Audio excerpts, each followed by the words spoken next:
o que acontece é o seguinte, deixa eu explicar bem a vocês. A questão no Brasil, de nossa eleição, ela não é uma eleição exclusiva do Brasil, tá? Esquece isso. Não é Brasil. Não é um indivíduo contra outro indivíduo. Né? Não é Lula contra Bolsonaro e vice-versa. A nossa eleição aqui, ela tem um aditivo ou diversos aditivos que não são normais em eleições de outros países. Por quê? Porque o mundo inteiro, o G7, que agora são mais até, né? Eles têm interesse que entra um cara de esquerda. Porque hoje o governo mundial é de esquerda. E Bolsonaro peitou as ONGs, peitou diversas entidades estrangeiras dentro do país, colocou mais de 3 ou 4 vezes o número de militares na Amazônia, em pontos estratégicos, reativou alfândegas aonde não tinha, botou fiscais de barreira, todos militares.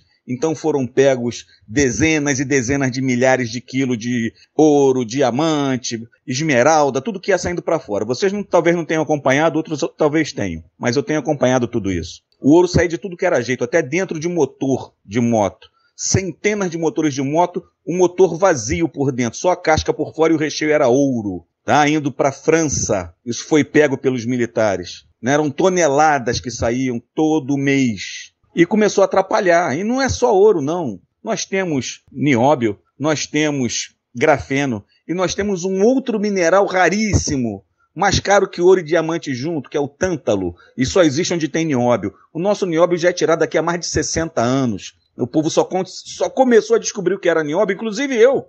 Eu fui saber quando o Dr. Enéas Carneiro começou a falar que o Brasil era riquíssimo em nióbio, e ninguém sabia o que era nióbio. Era escondido do povo brasileiro. Por quê? Porque o nióbio vai para os grandes países. Estados Unidos, Canadá, França, Inglaterra. Eles dominam o nióbio. A Inglaterra vende o nióbio, compra do Brasil a preço de lixo e vende a preço de ouro lá fora. Não pode existir avião a jato sem nióbio, porque senão a turbina derrete. A turbina do avião só funciona porque ela é feita de nióbio, ela leva nióbio. Satélite que vai para o espaço, idem. Os supercomputadores, idem. Você tem o Canadá, que tem 3% do nióbio do mundo, é um país rico, onde ninguém paga a plano de saúde, porque a saúde é bancada pelo Estado através da venda de nióbio. Nós temos 97% de nióbio e o povo morre na fila do INSS. Então, o objetivo dos grandes dominadores globais é manter o povo na merda, na miséria e cada vez menos gente aqui dentro. Né? Porque eles não querem o que está em cima da terra, eles querem o que está embaixo da terra. E Lula sempre favoreceu isso, a esquerda sempre favoreceu isso. São vendidos. Ele não quer patriota. A esquerda não tem pátria. Tanto que vocês veem o que ele fez com o dinheiro brasileiro, mandando para tudo quanto é país, e o povo aqui numa miséria filha da puta. Foi fazer hidrelétrica em outros países, foi fazer metrô em outros países, perdoou dívida de países da África. Foram trilhões tirados do Brasil. Então o cara não tem pátria, ele não é patriota, ele não pensa no Brasil.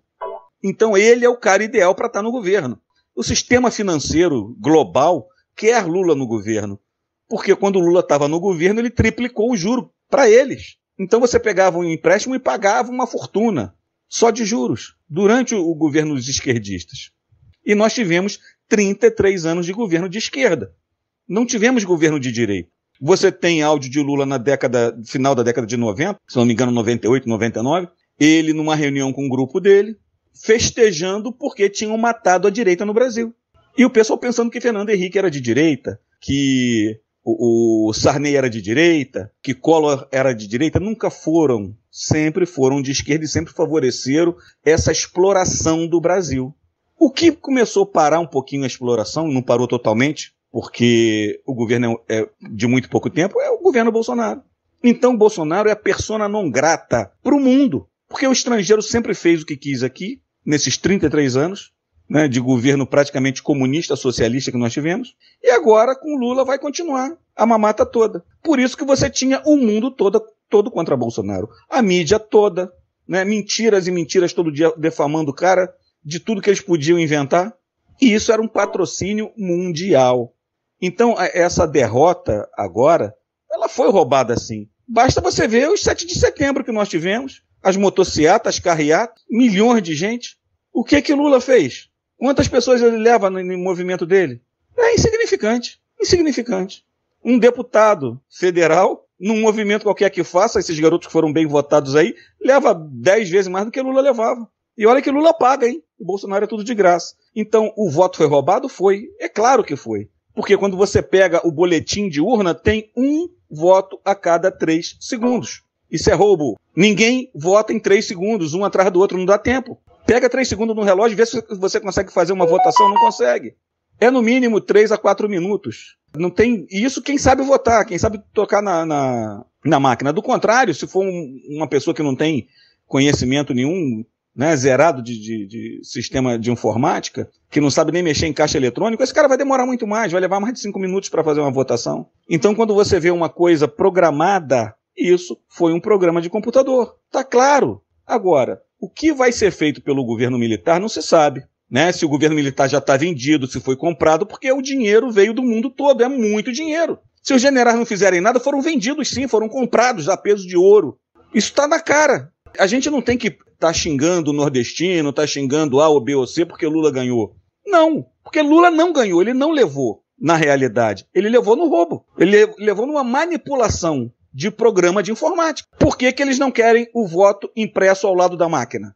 Porque o voto impresso vai fazer a confrontação. E não podia ter confrontação. Entendeu? Acordem e vejam isso. Se a coisa fosse tão realista, não tinha o menor problema de ter o voto impresso do lado. Você fazia o voto ali, apertava o botão, a máquina ia imprimir teu voto, ia botar na urna. A hora que desse um problema, abre a urna e vamos contar se vai bater com a memória do computador. Não bateu, não, então tá errado. Bateu, então tá beleza. Quem não deve, não teme. Eles não tinham por que fazer todo o trabalho que fizeram, gastar uma fortuna, ir para dentro do Congresso brigar por causa de um papelzinho impresso. É por quê? Porque o papelzinho impresso ia denunciar o roubo. Mas o que eles estão fazendo é com apoio lá de fora, de países lá de fora. Né? O Brasil é o quintal de exploração deles. Aqui nunca deixou de ser colônia de exploração. Uma colônia de exploração de recursos naturais. Isso é que o Brasil sempre foi desde que foi descoberto. E foi passado de dominador para dominador. Ela teve Portugal aqui. Quando Portugal saiu, veio a Inglaterra, porque Portugal devia dinheiro à Inglaterra. A Inglaterra, na Segunda Guerra Mundial, se endividou, entregou para os Estados Unidos. Eles ficaram dominando aqui durante anos. Né? E agora a China está tomando o lugar dos Estados Unidos, comprando tudo que tem dentro do Brasil. A gente tem passado de dominador para dominador, de explorador para explorador, desde que o Brasil foi descoberto. E quando você tem um patriota aqui, eles querem tirar, como tiraram a família imperial, que eram patriotas. E criaram aqui uma república desgraçada que só atrasou o Brasil. Quem estuda vai ver o quanto que o Brasil crescia anualmente na época do Império. E quando entrou a República, houve uma paralisação total. E o Brasil só veio a crescer depois da Segunda Guerra Mundial, muito pouco, e depois no regime militar. Então é questão de estudar. Você, quando estuda a história, você sabe o que foi feito, você sabe o que está sendo feito, você sabe o que está envolvido naquela eleição, você tem uma noção diferente. Né? Do contrário, você vai falar coisa do que você sente, do que você viu na Globo. Aí não tem nada a ver, filho. A história é muito mais pesada do que isso, tem muito mais fatores envolvidos, diversos países envolvidos nessa exploração. Quem manda nas pedras preciosas é a Holanda, né? E ela sai do país. Para você ter uma ideia, o Uruguai não tem uma mina de ouro, é o primeiro produtor de ouro da América Latina. Não tem uma mina de ouro. O ouro sai do Brasil, vai para o Paraguai, de lá oficializa para ir para a Europa ser vendido lá. Aí você me explica, como é que um país que não tem uma mina de ouro é o maior vendedor de ouro da América Latina, o maior produtor? Produz da onde? Do rabo deles? Né? Então, quando você tem um conhecimento maior, tu fica até mais indignado. Eu tenho até que me controlar para não falar bobagem. Mas é o que acontece. Né? Então, quando você vai vendo as coisas que estão acontecendo, dá até raiva desse sistema militar que nós temos hoje, né? Desses generais vendidos, todos colocados nos últimos anos por Fernando Henrique, Lula e Dilma, todos comunistas, deixando tudo isso acontecer. Né? Cruzaram os braços e deixaram o Brasil caminhar para onde está caminhando. Bolsonaro tentou frear essa situação aí, mas também não teve condições talvez emocionais, psicológicas, de encarar como deveria ser. Porque o grande mestre aí, Olavo de Carvalho, antes de morrer, falou: Bolsonaro é um excelente administrador e está administrando muito bem o Brasil, mas é um péssimo governante. Ele não soube governar. E tanto que ele não governou. Quem governou o Brasil foi o STF, que fez o que quis e proibiu ele de agir. Tudo que ele queria fazer era proibido. A única coisa que ele pôde fazer foram obras, né? E mexer em algumas poucas coisas. Mesmo assim, ainda foi um governo infinitamente superior ao que a esquerda foi e do que a esquerda será. Um abraço aí, pessoal. Fica com Deus todo mundo.